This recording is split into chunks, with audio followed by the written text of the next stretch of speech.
saying it would be great if... Oh, Marcus! Marcus! The first time we invited Cliff to Berea to see our credit union, we put him in this bed and breakfast. I remember for peace and quiet. What was it called? Clover Bottom or something like that. But for peace and quiet, and he spent the night. And the L&N Railroad is right by this bed and breakfast. Every night he went through, he got up the next day and said, I can only stay one night here. It's true. It's true. I come from New York, which is not known for its quiet. So yeah, Marcus, you're really going to like it. It's going to be really quiet. 11:45, trains coming through. Wakes me up. I go back to sleep. 12:15, trains coming through. Wakes me up. Thanks a lot, Marcus. But he came back 2 times more. I did. So and it's a wonderful place, for real. Thank you, Marcus. Who else? I'm looking at some people. Melissa. Smile. Hello now, Melissa. I don't have any stories. Just wish Cliff well wishes. I have a story. All right. We were out in Hawaii. And, Cliff says, you always wear a tie. Always wear a tie. It's a good idea. Business casual, but tie. So I get out to Hawaii, and I'm wearing a tie. I'm the only one in the room with a tie. You didn't get the memo. In Hawaii, tie is wrong. You had a Hawaiian shirt on. And my response to that is, for any of you who've known Brian in his life in the Federation before and now as a consultant, he is so much better dressed now. It's unbelievable. He is really snappy. Yeah. So are you. Your wife has good taste. Many men know this. It's the wife that picks the ties. Yes, Mignon would like to say a couple words. I would, and I apologize if I'm going to somber up the mood just a bit. And I don't mean to, but I do have a great Cliff story, and it goes like this. The first person who called ASI Credit Union after Katrina hit, and we were really in a bad way, was Cliff Rosenthal. And he called our credit union and extended his hand in the Federation, and I just want to say, I think it speaks to the soul and the heart and the spirit man is all about and all these women. Okay, Helen, I see you there. I spoke at lunch, but I would never, ever refuse to speak.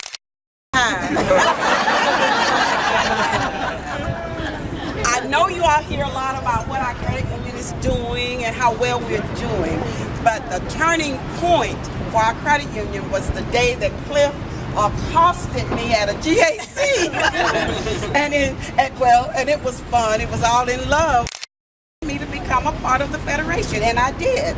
And that was over probably 11 years ago or so. Wow. And from that point on, the resources, the connections, and I think I was good for Cliff because I kind of mellowed Cliff. I'm a political guru, and I said, okay, Cliff, now come on, we can get more done. So that's I think my legacy to Cliff is kind of calming Cliff down and still getting a lot accomplished. See, no, actually, it's really the opposite. It's getting me charged up. It's like, God, this woman is doing all this stuff. So I got 2 stories. One is is Sheila here? I think Sheila was with us, and Helen, when you came to New York, and you wanted to see these financial empowerment centers in Bedford-Stuyvesant. So I said, it's really, it's much easier to take the subway than the car. And really it was. But these ladies are wearing their heels, and I'm taking them down the subway, and I'm taking them up the subway, and I got a look from them. It's just that, that New York attitude that it just doesn't play everywhere. We don't do subway. And the other thing I'll tell you about Helen is when we were in Memphis at the annual conference, I'm walking into this workshop, and I see this really dynamic person who's got everybody's rapt attention. Then I find out she's giving out $20 bills. Maybe it was fives, but it was real money just given out. So Whatever works. there you go. And that's what I learned from Helen.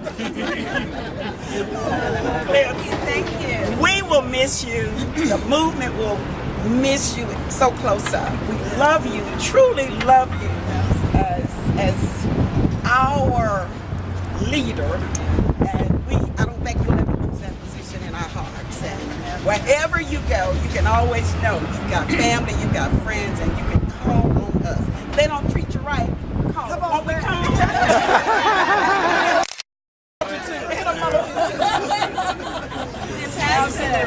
Who else? Who's the next person? Pam! Pam already spoke. Pam? Oh, I bet you got a story. I can have a story about Cliff, but I would like to ask you a question. You told me a story that how you formed this credit union. Can you say it once more? How I didn't form Union Settlement, no. But you're the founder. Where do you start it? Of the Federation? Yeah, Now, I'll talk a little bit about that tomorrow. But what I'll tell about Union Settlement is that everybody's special, but there are those who house you when you're homeless. And when the Federation was literally homeless in 1982-83, when we couldn't afford an office, Union Settlement Federal Credit Union in East Harlem offered us an office space. The late Annie Vamper used to commute there from New Jersey. It took her 3 hours to get there. And I'm a member 4,000. I won't tell you my number on it, but it starts with 4,000. And I've been a member of Union Settlement for 30 years. And I'm on payroll deduction. And that's one of the many credit unions that's close to my heart. That's the story. All right.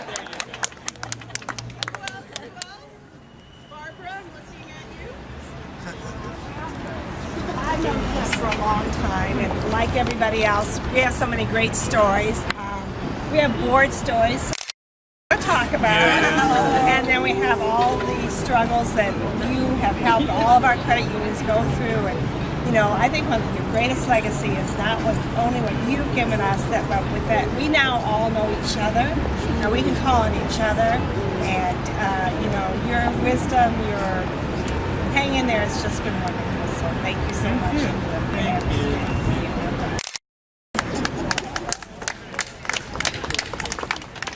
So you can tell the other stories in private if you like. This goes back to the 1999 annual meeting. Oh my gosh, yeah. The situation that almost was. That almost was, yes. Oh, yeah. And I remember at that point I was in a capitalization committee meeting, which is now the CETA committee meeting. And they wanted to wrap up quickly to go downstairs to the business meeting to see what eventually might happen. But thankfully, the membership, you all put down the supposed the insurrection, I guess it called. By one vote. By one vote. But, We said we're all going with Cliff. We staff got together. That, thankfully for you all, that you all put that down. Yep. And it could have been a major situation, never happened. And at the time it was not funny, but now I can laugh. Yeah. It was not funny. It was not funny. Yeah. And the people in this movement did the right thing then, and they always have. That's hard to find. I'm looking at Ginger.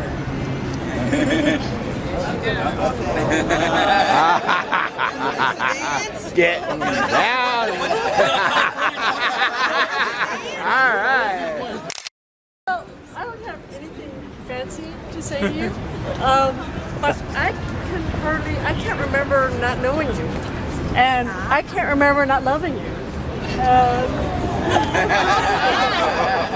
Cliff and I have been involved with credit unions for 30 years, and you have been a shining light in my life for all that time. And so I just want to thank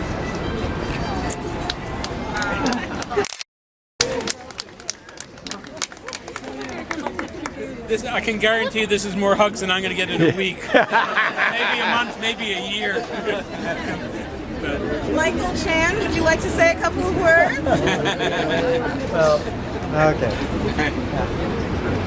Cliff always mentions that there's, like, we started off roughly. You guys speak up, I got on top of Cliff you. always mentions that we roughly started about the same time on there. And all I remember is that walking into a meeting on there, and there's Cliff. Of course, he's got a lot more hair back then and all. Not much more. He was inspiring then, and he's still inspiring now. And particularly, everyone knows because you all shared in that. And thank you, Michael. Thank you. It's true. yeah. I've known Michael every step of the way since October 1980. Yeah. And Yeah. that's true. That's true. Anyone else? Anyone else? I know somebody, Linda. Linda, you have to have a story with writing the. Linda, yes.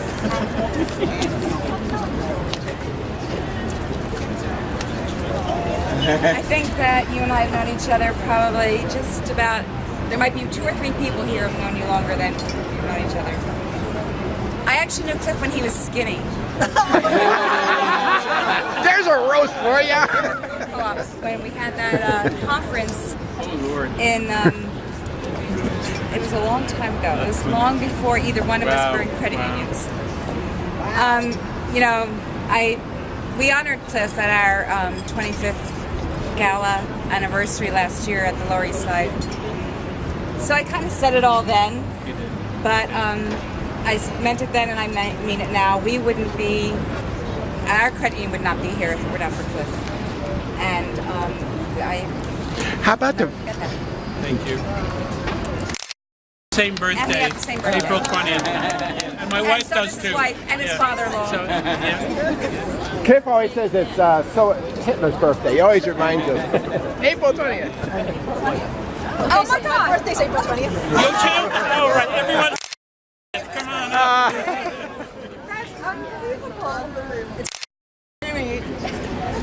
Ginger said that she couldn't remember a time when she didn't love you, and I can't remember a time when I haven't been afraid of you.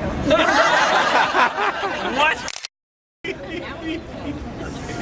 Oh my God. I love credit unions, and I think that we do such a magnificent job, and it is really, it's always you who sort of like sometimes just says, what about? But what about? It puts me in the right place. Oh, and, no. Yes, absolutely, absolutely. Oh God.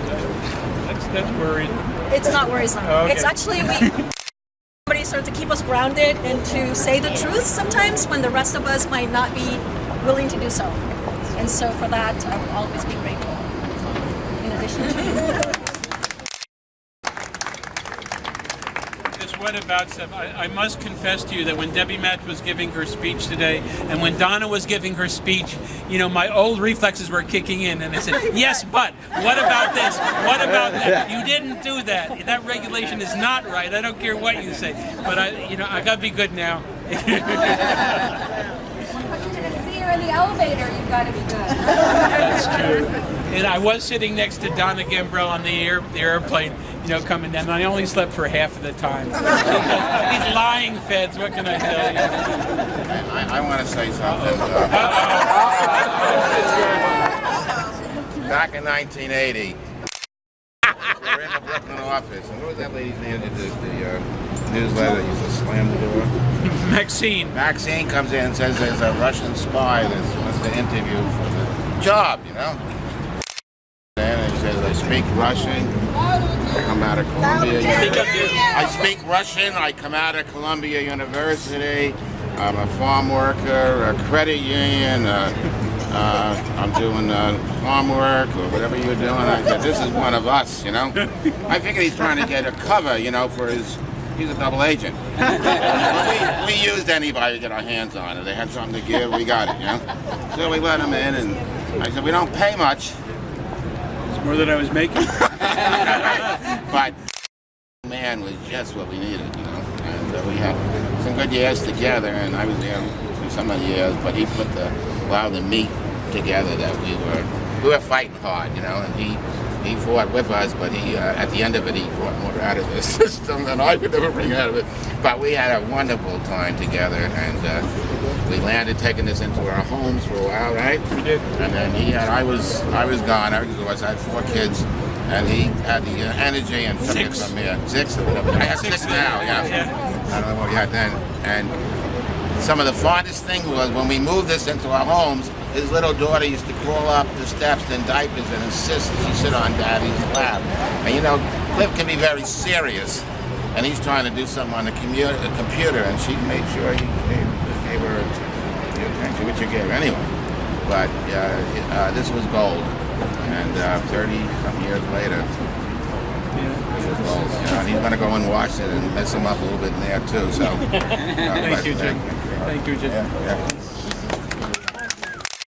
The last boss I had over the last 30 years. Is there anyone else? Is there anyone else? One last. I think somebody's creeping up from behind you.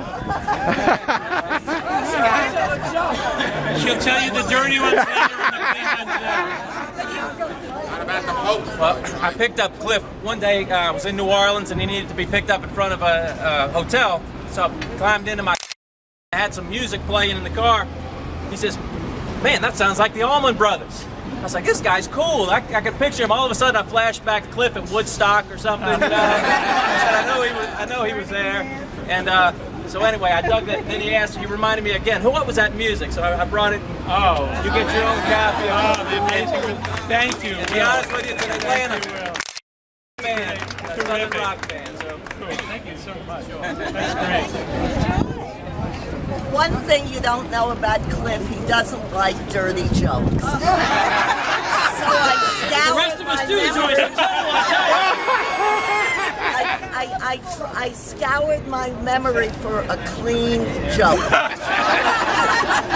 So just for Cliff, I have a clean joke. This couple gets married, and the man loves helicopters. Brian, it's a little bit for you too. Okay. And this man loves helicopters, so he takes the new bride out to a heliport, and there's a sign there. It says $50, half an hour helicopter ride. And he says to the wife, "Would you like to go up?" She says it's $50. $50 is $50.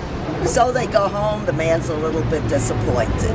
Every year, he takes her to the heliport and he pleads with her, and she points to the sign. $50 is $50. Anyway, it gets to be their golden anniversary. They go to the heliport, and the owner recognizes them, of course, and he remembers the conversation always. So he says to them, "Look, I'll take you up, but you can't say one word. If you say one word, I charge you. You don't say a word, you ride for free." So they say, okay, they go up, and after 25 minutes, the pilot realizes he made a bad deal because they're not saying anything. So he starts with the loop-de-loop and the spins and backward, forward, drop, up, and nothing. So he lands the plane, he gets out, he opens the door, the old man comes out, and the pilot says, "Where's your wife?" He says, "She fell out at the first loop-de-loop." He said, "My God, why didn't you say something?" He says, $50.